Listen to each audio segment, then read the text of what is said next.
Shalom saudara-saudara, hari ini adalah hari Jumat Agung, hari di mana kita memperingati kematian Tuhan Yesus di kayu salib. Mari saya mengundang jemaat untuk bersama-sama dengan kami beribadah di Gereja Kristen Jawa Joglo yang terletak di Kompleks Alfa Indah, Blok A nomor 9, Joglo, Kembangan, Jakarta Barat. Kiranya Tuhan memberkati kita semua. Saya Pendeta Nugroho Hadi siap untuk melayankan firman pada hari ini. Tuhan kiranya memberkati.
Selamat hari Jumat Agung. Jemaat yang dikasihi Tuhan, Shalom. Damai sejahtera dan kesehatan selalu bersama dengan kita. Puji syukur kita dapat kembali menyelenggarakan ibadah Jumat Agung pada hari ini. Majelis mengucapkan selamat beribadah dan bersekutu di GKJ Joglo. Mari kiranya Tuhan memberkati kita dalam ibadah persekutuan ini. Majelis mengundang Bapak, Ibu, Saudara untuk mengikuti satu ibadah Sabtu Sunyi pada hari Sabtu dimulai pada pukul 06.00 WIB. Kedua, ibadah Minggu Paskah dan Perjamuan Kudus dan pemilihan anggota majelis pada hari Minggu pukul 09.00 dan pukul 17.00 WIB. Marilah saudara-saudara yang dikasihi Tuhan, kita memasuki ibadah Jumat Agung dengan mengikuti prosesi jalan salib.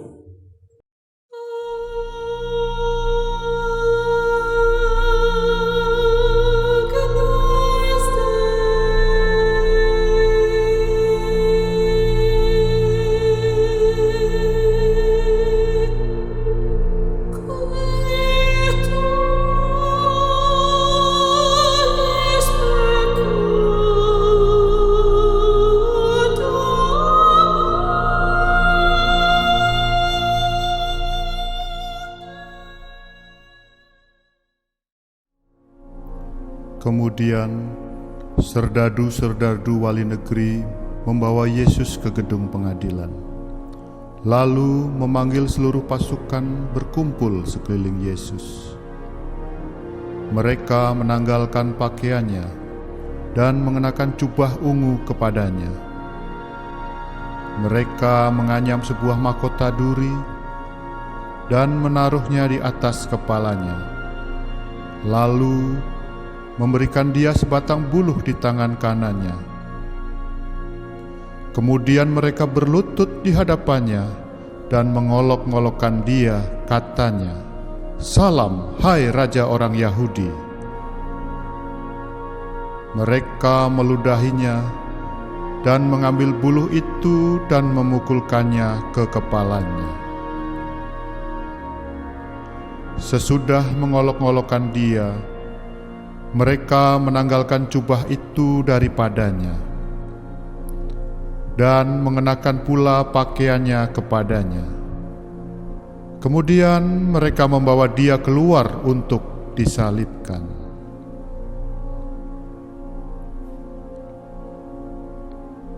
Ketika mereka berjalan keluar kota, mereka berjumpa dengan seorang dari Kirene yang bernama Simon. Orang itu mereka paksa untuk memikul salib Yesus.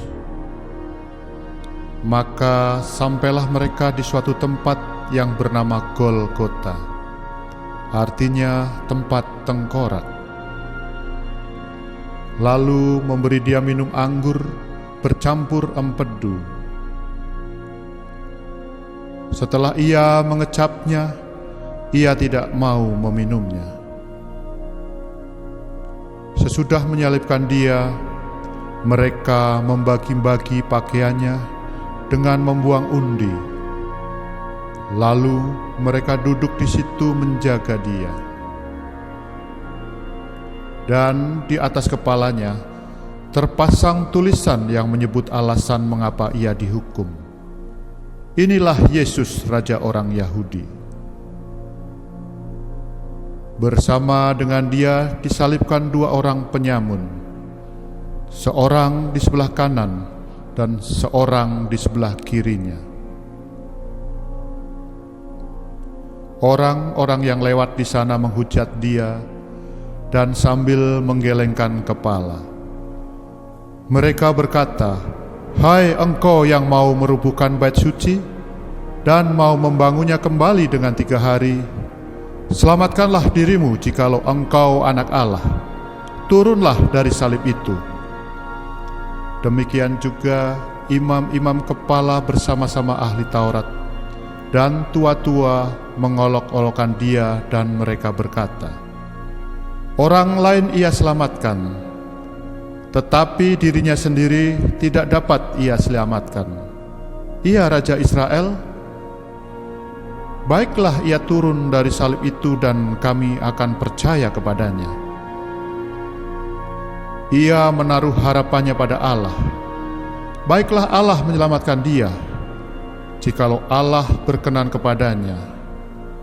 Karena ia telah berkata, "Aku adalah anak Allah."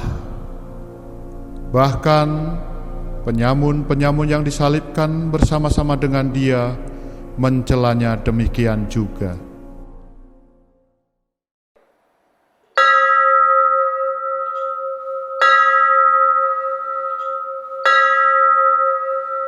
Jemaat, kami persilahkan untuk berdiri.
Damai Kristus beserta kita semua.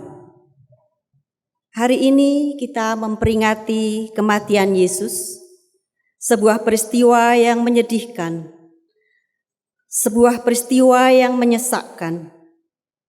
Namun peringatan Jumat Agung ada untuk menegaskan bahwa kematian Yesus bukan karena ia lemah, tetapi karena ia mengerjakan karya agungnya.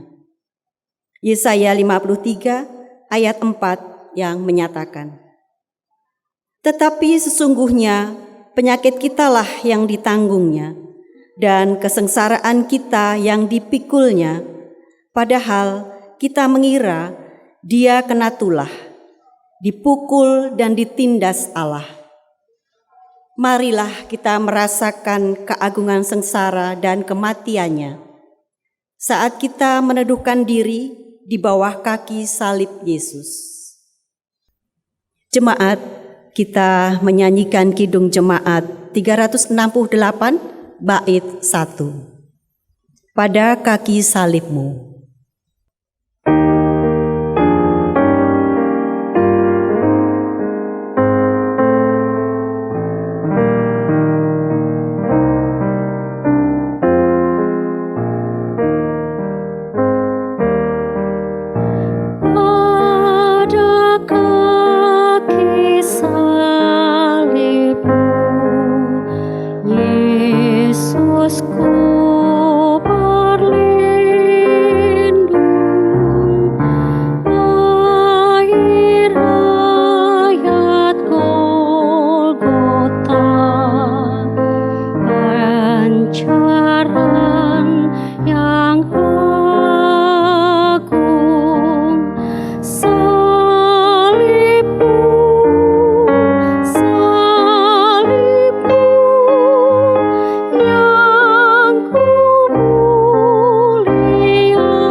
Saudara-saudara kekasih Kristus, ibadat kita saat ini terjadi dalam pengakuan bahwa pertolongan kita adalah dalam nama Tuhan yang menjadikan langit dan bumi, dan dalam anugerah Kristus yang telah memberikan dirinya menjadi tebusan yang sempurna untuk menebus dosa-dosa kita.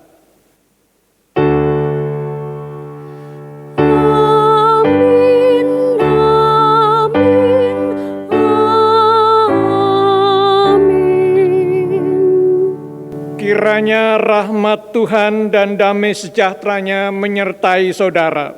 Dan besertamu juga.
Dipersilakan duduk. Mari kita bersama-sama bersatu dalam doa. Ya Tuhan Yesus, di hari Jumat yang agung, Engkau menghadapi jalan menakutkan yang menuju kematian. Tetapi Engkau mengalahkan ketakutan, bahkan mengalahkan kematian. Dalam kebaktian ini, pulihkanlah kami dari ketakutan yang membelenggu. Dampingilah kami di masa yang susah dan tak menentu ini, supaya kami dapat terus melihat dan merasakan keagungan kasih-Mu yang tak terbatas. Kasihanilah kami ya Tuhan, dan janganlah pernah meninggalkan kami. Amin.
Allahku, Allahku, mengapa Engkau meninggalkan aku? Aku berseru, tetapi Engkau tetap jauh dan tidak menolong aku. Allahku, aku berseru-seru pada waktu siang, tetapi Engkau tidak menjawab. Dan pada waktu malam, tetapi tidak juga aku tenang. Padahal Engkaulah yang kudus, yang bersemayam di atas puji-pujian orang Israel. Kepadamu nenek moyang kami percaya, mereka percaya dan Engkau meluputkan mereka. Kepadamu mereka berseru-seru dan mereka terluput. Kepadamu mereka percaya, dan mereka tidak mendapat malu.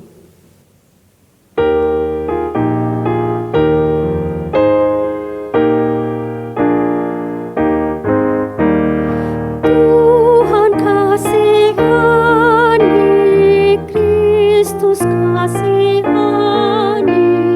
Tuhan kasihani kami.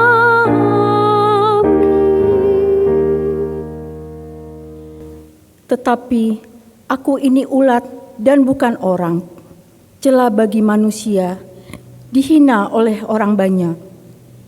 Semua yang melihat aku mengolok-olok aku.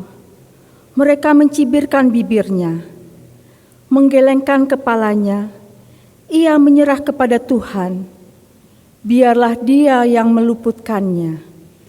Biarlah Dia yang melepaskannya. Bukankah Dia berkenan kepadanya? Ya, Engkau yang mengeluarkan aku dari kandungan. Engkau yang membuat aku aman pada dada ibuku. Kepadamu aku diserahkan sejak aku lahir. Sejak dalam kandungan ibuku, Engkaulah Allahku. Janganlah jauh daripadaku, sebab kesusahan telah dekat, dan tidak ada yang menolong.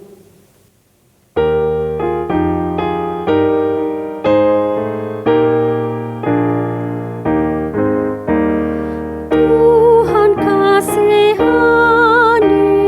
Kristus kasihani, Tuhan kasihani kami.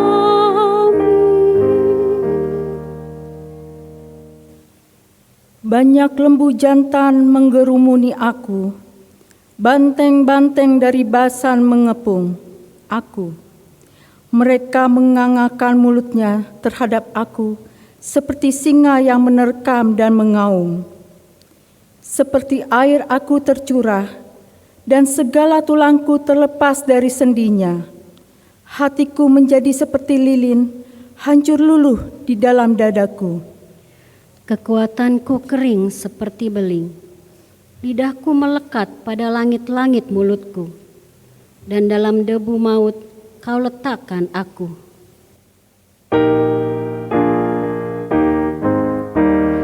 Tuhan kasihani, Kristus kasihani, Tuhan kasihani kami. Sebab anjing-anjing menggurumuni aku, gerombolan penjahat mengepung aku, mereka menusuk tangan dan kakiku. Segala tulangku dapat kuhitung, mereka menonton, mereka memandangi aku. Mereka membagi-bagi pakaianku di antara mereka, dan mereka membuang undi atas jubahku. Mari kita nyanyikan Kidung Jemaat 170, bait 1 dan 3, Kepala yang berdarah.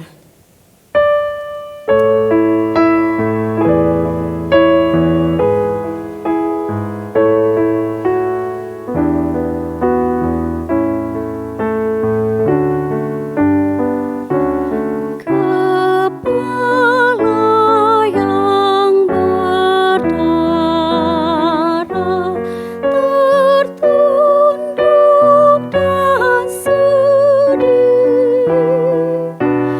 penuh dengan sengsara dan luka yang pedih.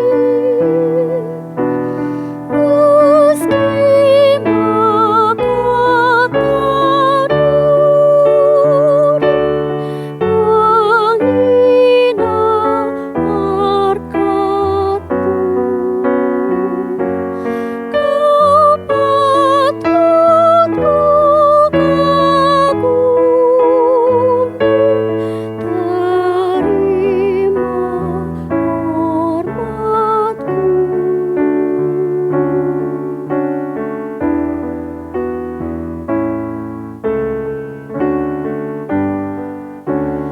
Ya Tuhan yang Kau tanggung,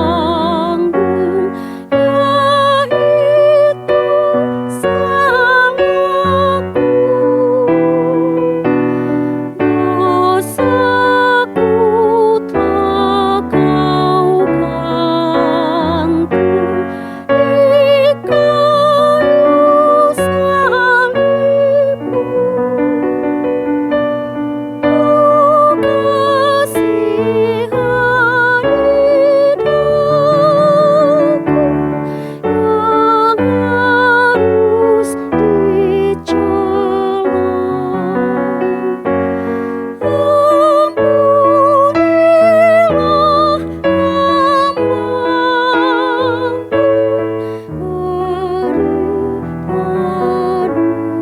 beri anugerah.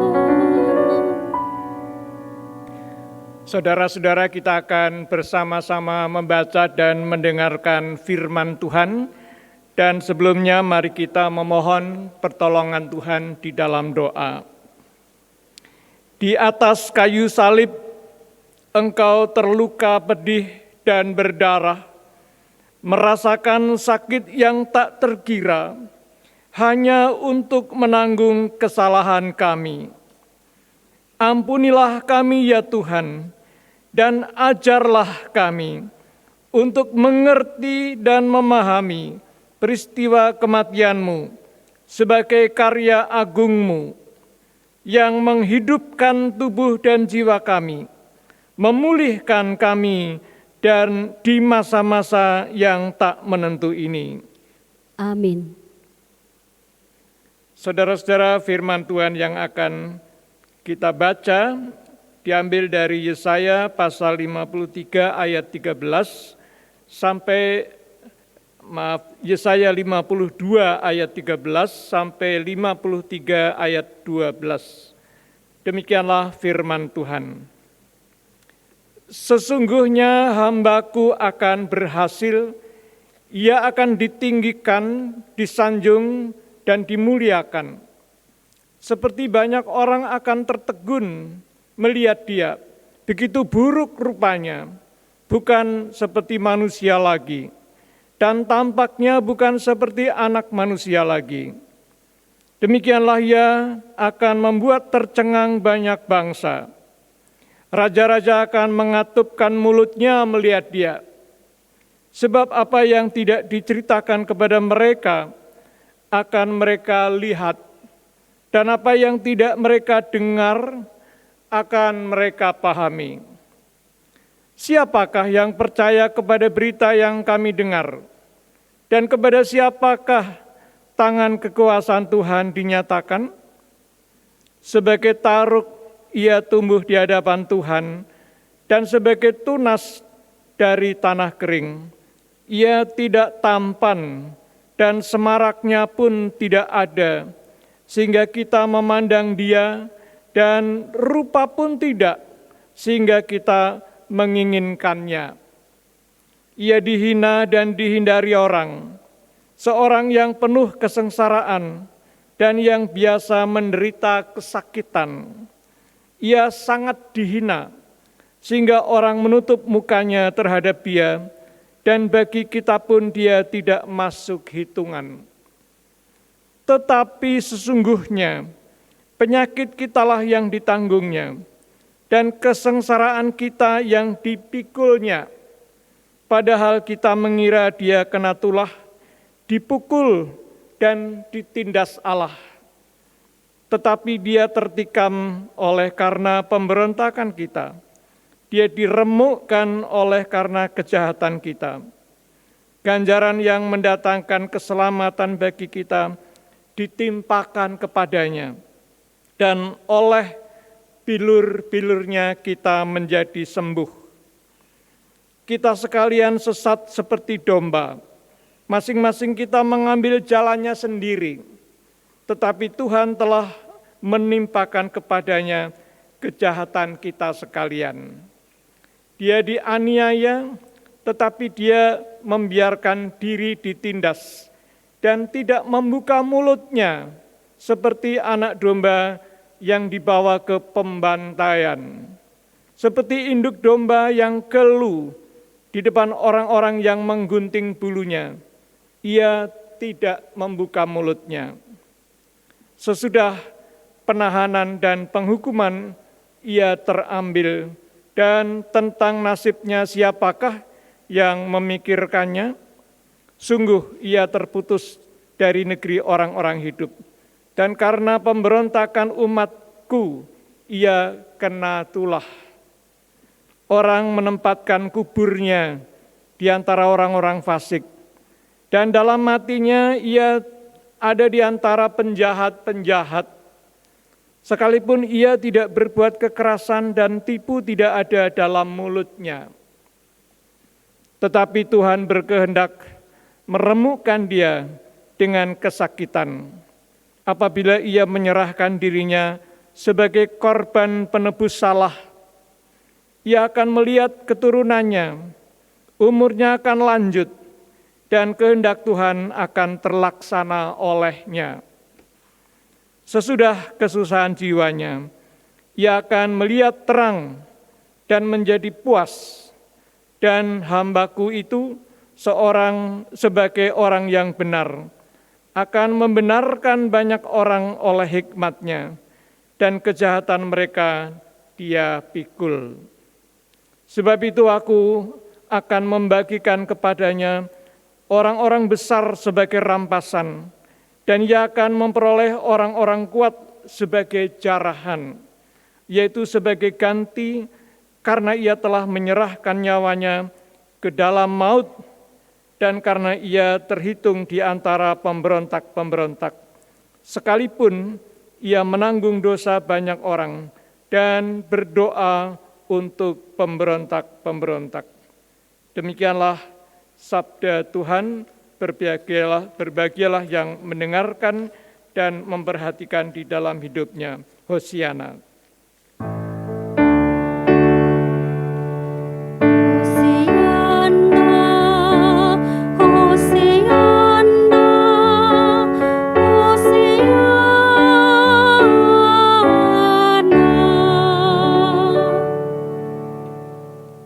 Saudara-saudara yang dikasihi oleh Tuhan Yesus, pada hari Jumat Agung ini kita mengingat dan menghayati peristiwa sengsara dan kematian Tuhan Yesus. Namun sebenarnya banyak orang yang tidak dapat memahami kenapa Yesus harus menderita sengsara dan mati. Ketika orang mengalami penderitaan yang panjang dan mendalam, orang sering mempertanyakan dengan nada gelisah, nada gugatan, dan tidak percaya. Di mana Tuhan?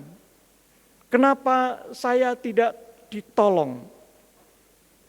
Seperti pertanyaan salah satu durjana yang disalib dan juga para pemimpin agama Yahudi yang menyalibkan Yesus. Mereka bertanya, kalau engkau sungguh anak Allah, biarlah engkau turun dan menolong dirimu sendiri. Bagaimana engkau bisa menolong orang lain kalau menolong dirinya sendiri pun tidak mampu? Itu kata-kata hujatan yang tidak mempercayai mengapa Yesus harus mati di kayu salib menjadi korban tebusan dosa. Mereka menganggap bahwa itu adalah orang jahat. Saudara-saudara, saya paham mereka memiliki pandangan demikian, karena mereka hanya memahami Yesus sebagai seseorang yang karena dosa-dosanya dihukum. Juga karena mereka memahami Yesus hanya sampai pada hari Jumat, yaitu hari kematiannya.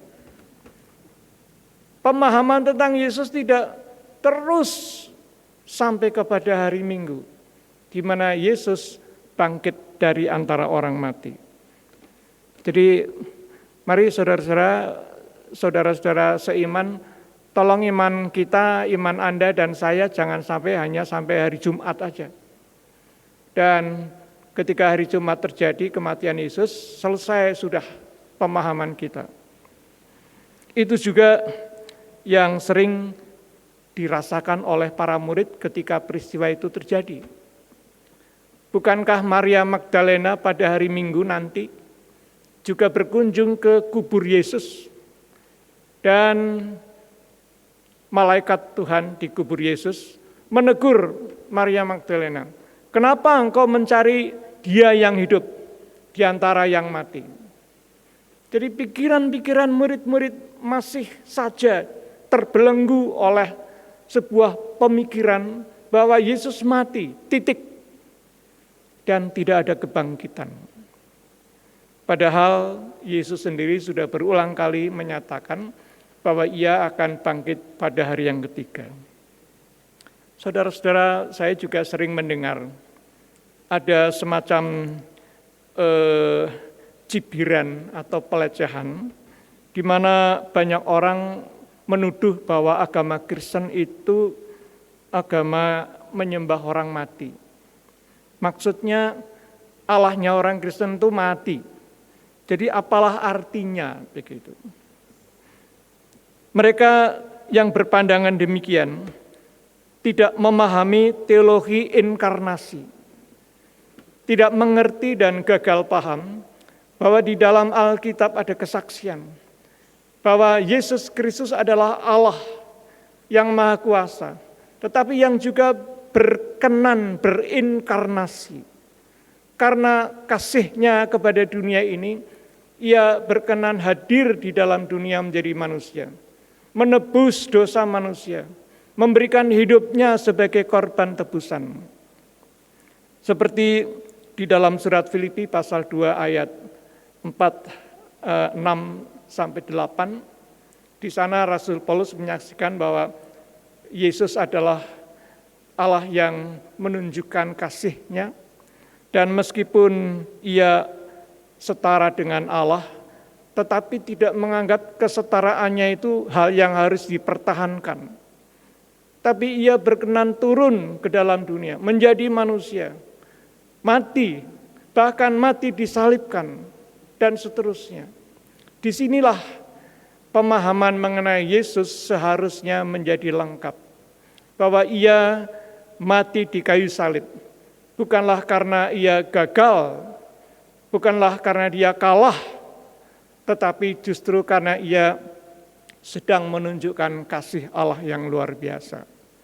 Jadi sebenarnya saudara-saudara, ketika kita melihat dan menghayati Kristus yang disalib, seharusnya kita bersyukur kepada Tuhan. Karena itulah wujud nyata dari kasih Allah yang memberikan diri-Nya supaya kita yang mati karena dosa-dosa kita ditebus oleh Kristus Yesus melalui kematian-Nya, dan itu semua supaya kita beroleh kehidupan. Memang ada banyak agama dan kepercayaan saudara-saudara, di mana Allah mereka memang Allah yang tidak pernah berinkarnasi. Allah yang tidak terlalu peduli dengan ciptaannya, apalagi Allah yang datang sendiri dan memberikan kasih-Nya melalui penebusan. Kita bersyukur bahwa Alkitab kita menyaksikan Allah kita adalah Allah yang peduli, yang berinkarnasi, dan yang memberikan tebusan bagi kita semua. Sebenarnya saudara-saudara, sudah sejak lama tentang hal itu dinubuatkan oleh para nabi. Dalam nubuat Nabi Yesaya yang kita baca tadi, jelas bahwa hamba Tuhan, Sang Mesias itu akan mengalami banyak penderitaan dan aniaya. Tapi orang memandang dan menganggapnya sebagai kenistaan, dihina, direndahkan, sehingga memandang wajahnya pun orang menutup mukanya. Orang salah dan gagal paham tentang Kristus sebagai hamba Tuhan. Yesaya sudah mengingatkannya. Tetapi sebenarnya dosa kitalah yang sedang ditanggungnya. Sesungguhnya penyakit kitalah yang ditanggungnya. Dan kesengsaraan kita yang dipikulnya. Padahal kita mengira Dia kena tulah, dipukul dan ditindas Allah. Begitu di dalam ayat-ayat 3 dan 4. Nabi Yesaya menyaksikan, sesungguhnya hambaku itu akan berhasil, dan ia akan ditinggikan, disanjung, dan dimuliakan. Yesaya memang menceritakan penderitaan hamba Tuhan yang luar biasa itu. Tetapi Yesaya juga menyaksikan bahwa pada akhirnya Allah akan membangkitkan hamba-Nya.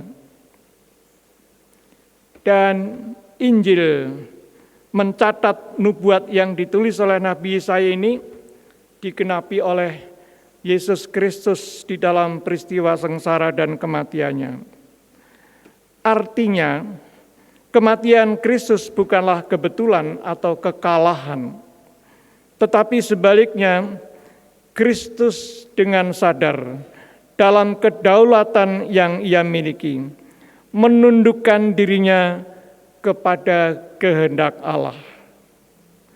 Kematian Yesus bukanlah kematian yang pasif karena ketidakberdayaan, melainkan kematian yang dipersiapkan dan merupakan tindakan aktif yang sesuai dengan kehendak Allah, dan inilah keagungan kematian Kristus.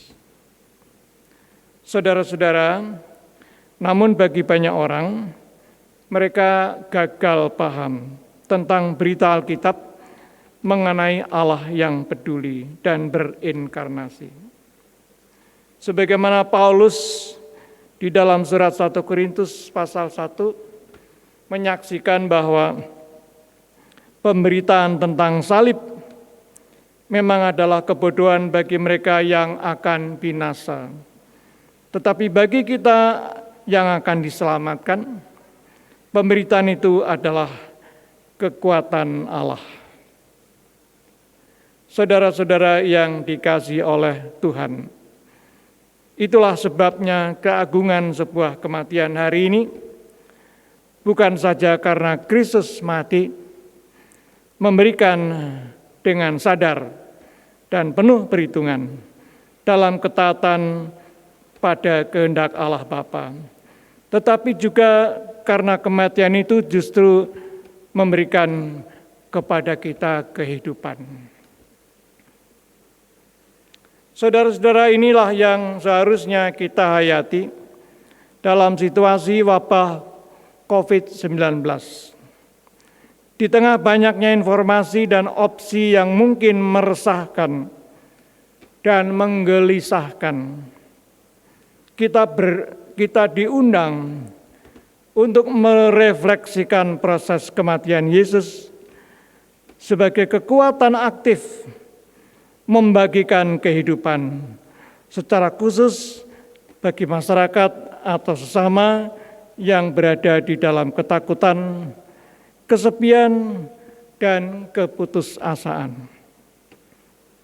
Gereja perlu menghayati kematiannya sebagai kesempatan untuk berkarya bagi mereka yang terdampak, bagi mereka yang sakit dan kelaparan, bagi mereka yang terkucil oleh karena penderitaan.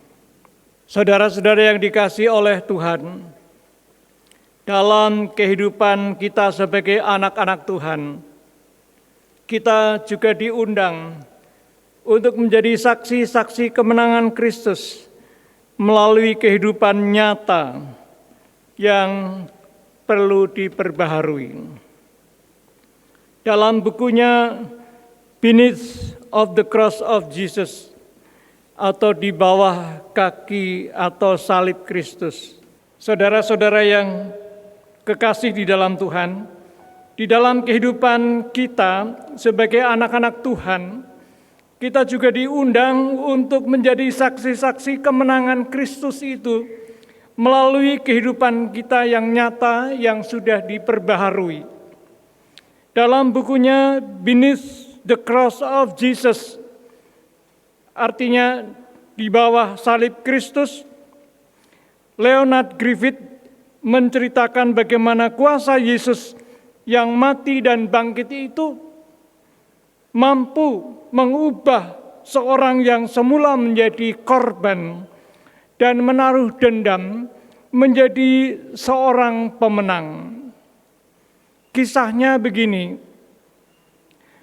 suatu hari di tanggal 25 April 1958,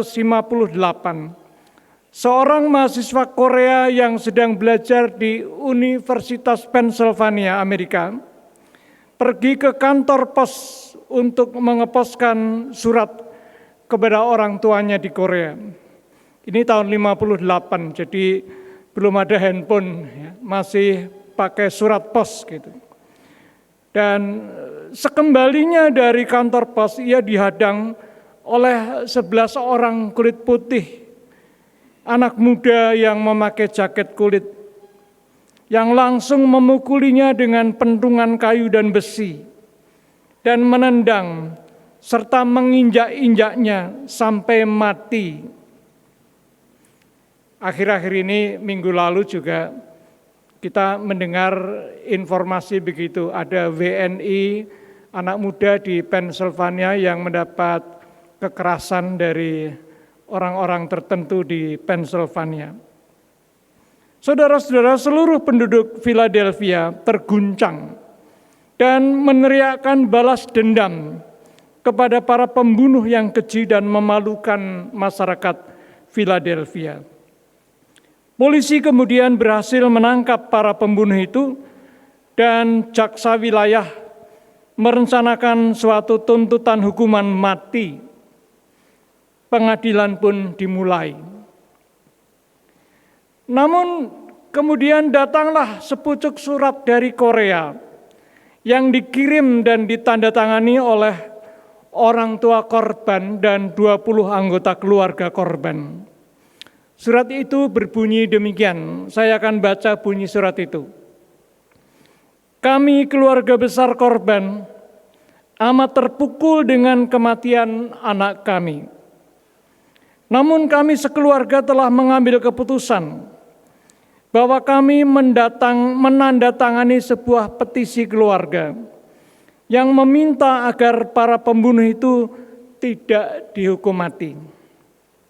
Sikap terbaik yang kami yakini adalah memberi pendidikan moral dan agama, memberi pendidikan sosial dan pekerjaan sesudah mereka dibebaskan. Dengan ini kami mengumpulkan sejumlah uang yang kami sampaikan dengan komitmen dan ketulusan hati agar dapat dipakai sebagai dana untuk membantu mendidik mereka menjadi orang yang baik dan beradab.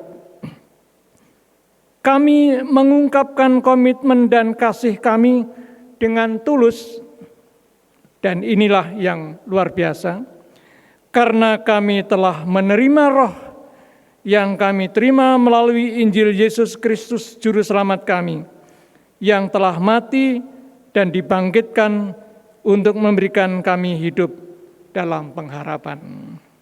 Saudara-saudara, jangan lupa bahwa tahun-tahun itu orang Korea banyak menerima Injil dari para penginjil dari Amerika sendiri. Dan sekarang orang-orang Korea yang menjadi Kristen karena penginjilan itu memberikan pelajaran kepada negeri dari mana penginjil itu berasal. Luar biasa. Hakim, jaksa, dan seluruh penduduk Pennsylvania, Philadelphia terhenyak oleh isi surat itu dan merasakan kuasa pengampunan dan pengharapan yang telah membuat orang-orang Korea yang waktu itu adalah para pengikut Kristus yang relatif masih baru, justru lebih menunjukkan hati Kristiani lebih dari mereka orang-orang Amerika. Mereka itu telah menerima kuasa Kristus yang mengubah mereka dari dendam sebagai keluarga korban menjadi pemenang oleh kuasa kematian dan kebangkitan Kristus. Mari saudara-saudara, bacaan tadi menjadi sebuah inspirasi dan juga motivasi agar kita sebagai anak-anak Tuhan jangan dikalahkan oleh dendam, oleh kematian, tetapi kita boleh menjadi pemenang. Karena Kristus telah memberi kehidupan sebagai pemenang dalam kehidupan kita. Pengorbanan Yesus Kristus yang luar biasa bukanlah sebuah kekalahan. Itu adalah teladan yang luar biasa dalam mengasihi. Bukan hanya menebus dosa-dosa kita, tetapi telah mengubah dan menguatkan kita menjadi pemenang dalam kehidupan. Tuhan Yesus memberkati. Amin.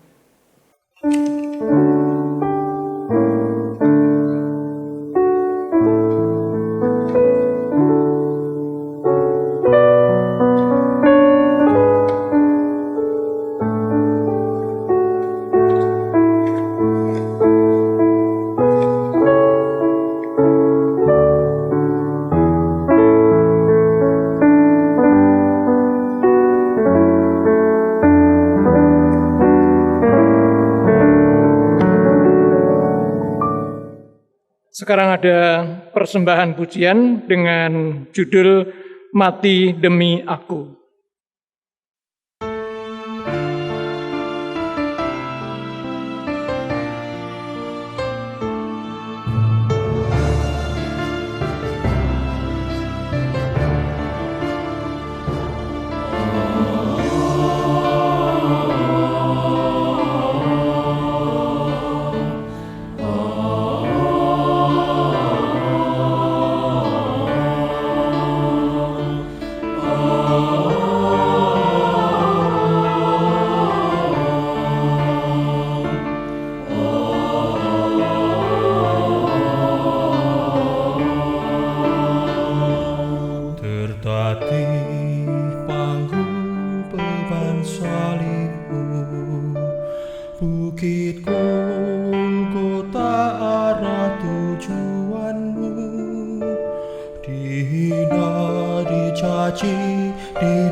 Mari jemaat kita menyanyikan Kidung Jemaat 183 bait 1 dan 2, menjulang nyata atas Bukit Kala.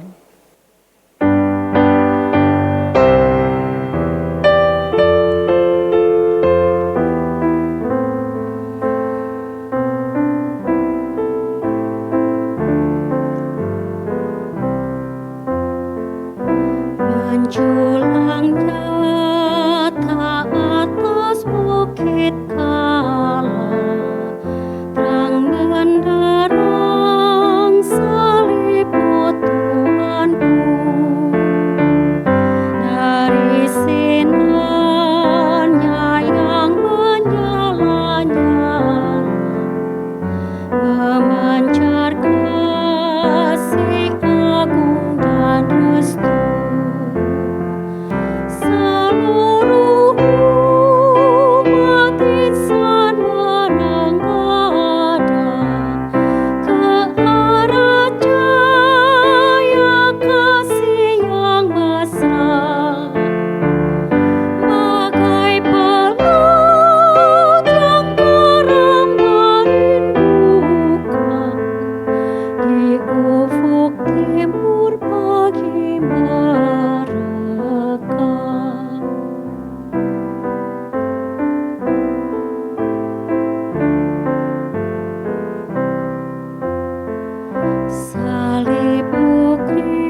bukit Kalvari.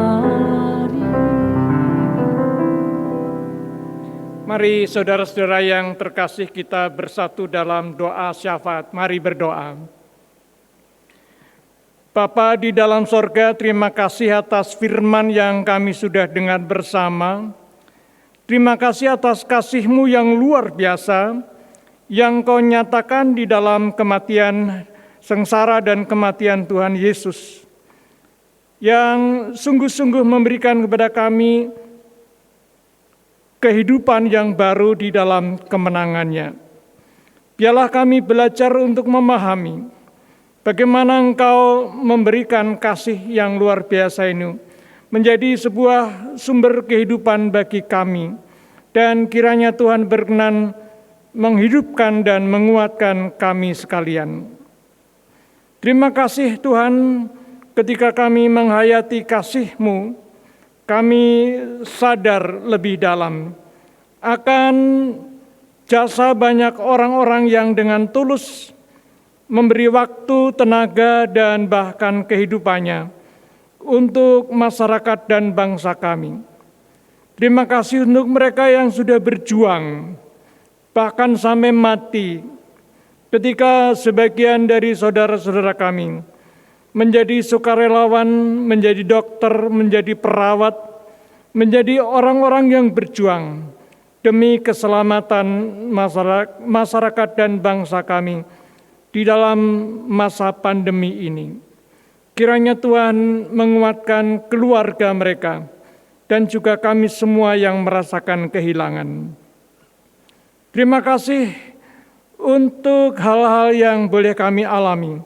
Kiranya Tuhan juga menolong kami di dalam penderitaan banyak orang yang terdampak oleh karena pandemi COVID-19 ini.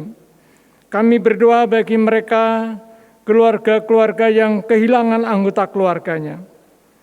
Kami berdoa bagi mereka yang sedang mengalami sakit penyakit, dan juga dukungan bagi keluarga yang sungguh-sungguh indah di dalam kehidupan mereka.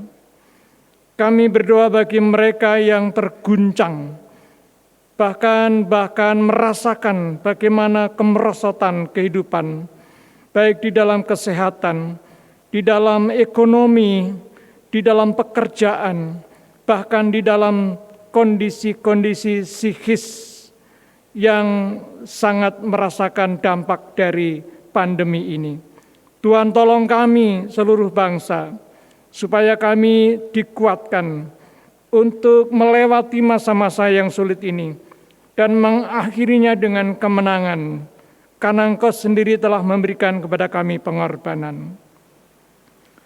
Kami berdoa untuk orang tua yang rentan akan sakit penyakit, dan kiranya Tuhan berkenan menolong kami untuk membantu para orang tua kami, untuk mengupayakan kesehatan bagi mereka.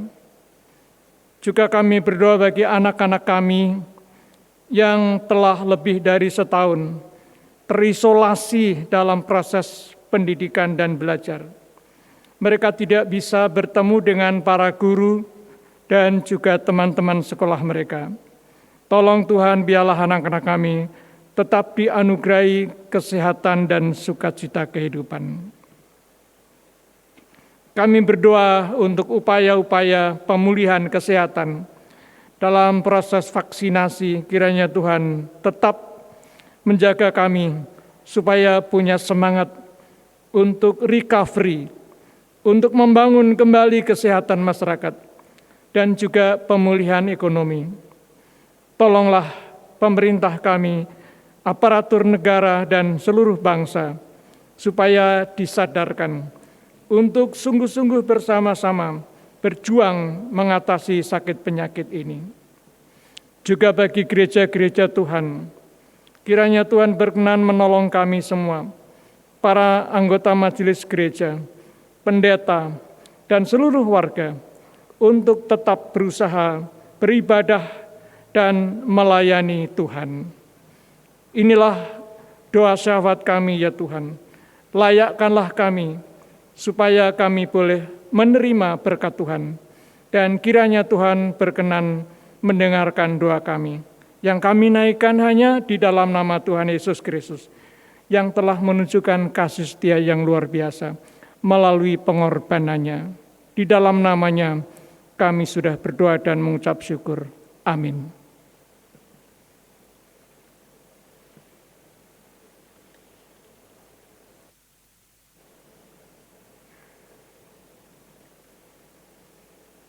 Jemaat yang dikasihi Tuhan, pengorbanan melalui sengsara dan kematiannya yang sungguh agung bagi kita, mendorong kita untuk menjaga keagungannya dalam hidup sehari-hari.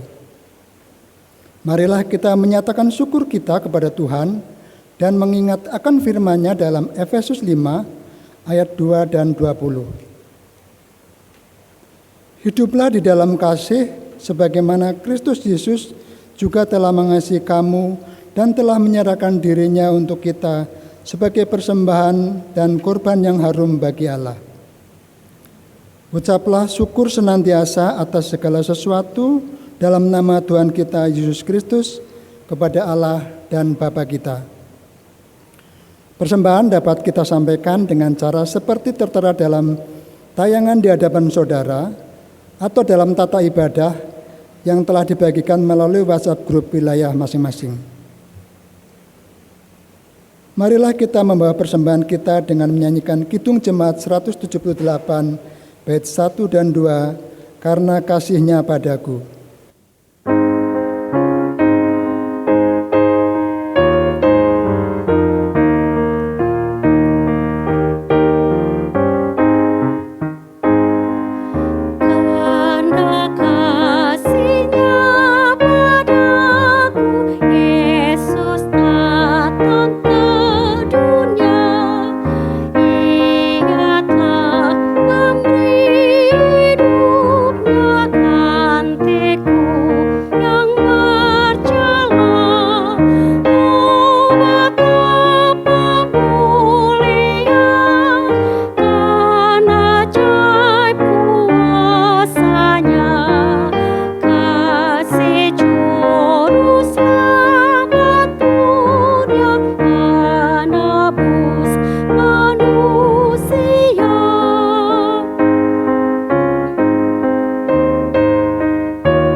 Jemaat dimohon untuk berdiri. Mari kita serahkan persembahan kepada Tuhan. Di dalam peringatan kematian Kristus, kami yang sedang berduka berteriak minta tolong dan menantikan pemulihan yang masih diberikan kesempatan untuk belajar bersyukur. Melalui persembahan yang kami berikan ini, kiranya persembahan ini menjadi tanda bahwa kematian Kristus bukanlah sebuah kekalahan. Kematian Kristus merupakan sebuah keagungan. Saat ini kami pun meneruskan berkat ini kepada dunia kami. Di dalam nama Tuhan Yesus Kristus, Sang Penebus yang mengajar kami berdoa. Bapa kami yang di surga, dikuduskanlah namamu. Datanglah kerajaan-Mu. Jadilah kehendak-Mu di bumi seperti di surga. Berikanlah kami pada hari ini makanan kami yang secukupnya. Dan ampunilah kami akan kesalahan kami, seperti kami juga mengampuni orang yang bersalah kepada kami. Dan janganlah membawa kami ke dalam pencobaan, tetapi lepaskanlah kami daripada yang jahat. karena Engkaulah yang mempunyai kerajaan dan kuasa dan kemuliaan sampai selama-lamanya. Amin.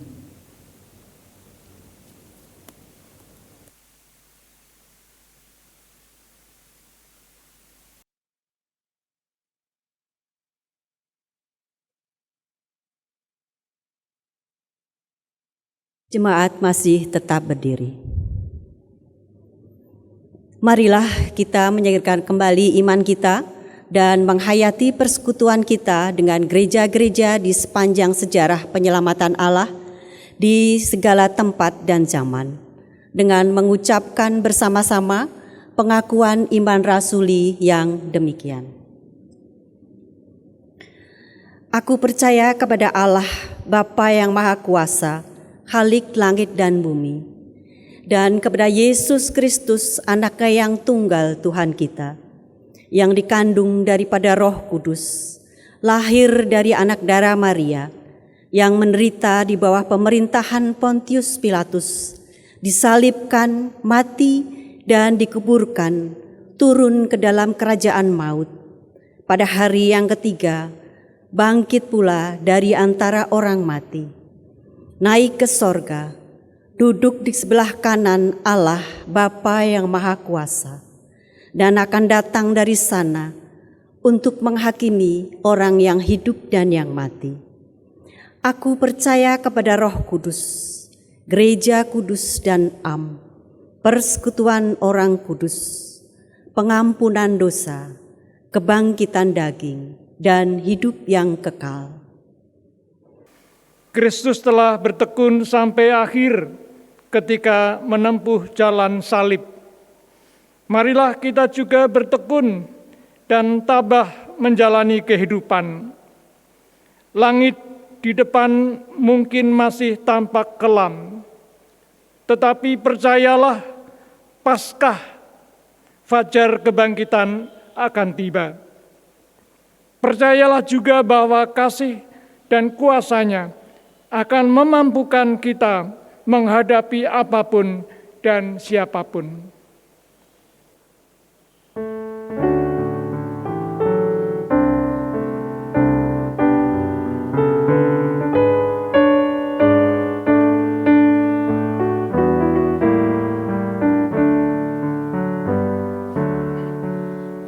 Yesusku juru selamatku, Tuhanmu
Saudara-saudara, kembalilah ke dalam kehidupan kita sehari-hari, dan sekarang terimalah berkat Tuhan. Tuhan memberkati engkau dan melindungi engkau. Tuhan menyinari engkau dengan wajah-Nya dan memberi engkau kasih karunia. Tuhan menghadapkan wajah-Nya kepadamu dan memberi engkau damai sejahtera. Amin.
Jemaat yang dikasihi Tuhan, ibadah Jumat Agung telah usai.